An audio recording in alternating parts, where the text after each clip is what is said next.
P2 è lo schifo di questo paese, è la parte peggiore del paese. Quindi fare una cosa che si chiama P3 mi fa altrettanto orrore. E pensare che questi sono sostenitori, finanziatori, a quanto sembra, di Vannacci, dei suoi...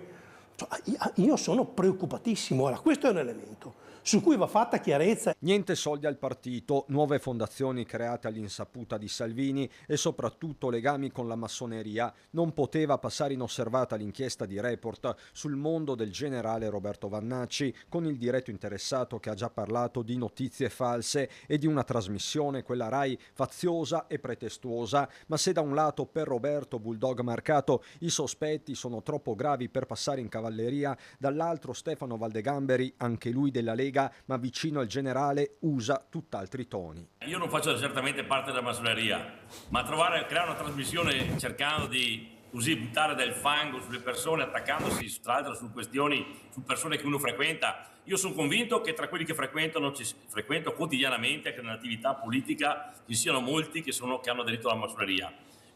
Io sono stato invitato a farlo anni fa e non l'ho mai fatto e non lo farò mai. Ma la frattura è più profonda e va oltre l'inchiesta di Report. Riguarda l'anima del partito, che per Marcato non è certo quella vanacciana. Anche su questo, dice, serve una riflessione profondissima. Ma la connotazione era quella di sindacato del territorio, non di estrema destra che parla di generazione X, della decima, di queste cagate, perché inneggiare la decima è una cagata, non si può. Ecco, questo non è la Lega. Già, ma quale Lega? Valdegamberi va all'attacco di quella Zaiana che ora poggia su un preciso manifesto. È la Lega arcobaleno di Zaia che propone il manifesto vuoto c'è di un Zaia tema. Lega. Io ero abituato che la Lega era quella delle battaglie, era quella dell'autonomia, era quella del territorio. Il primo punto del giorno posto da Zaia sembra quasi quello del fine vita, dobbiamo lavorare per l'eutanasia come obiettivo della Lega. Fine vita che Marcato dice essere un tema sentito trasversalmente. Quanto ai diritti civili, le chiacchiere starebbero a zero. Possiamo immaginare che in un partito popolare come il nostro, dove tra l'altro una montagna di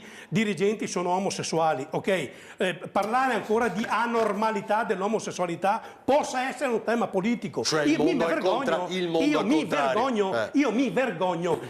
Parlare mi pare battute da osteria, cioè non deve essere neanche più un argomento.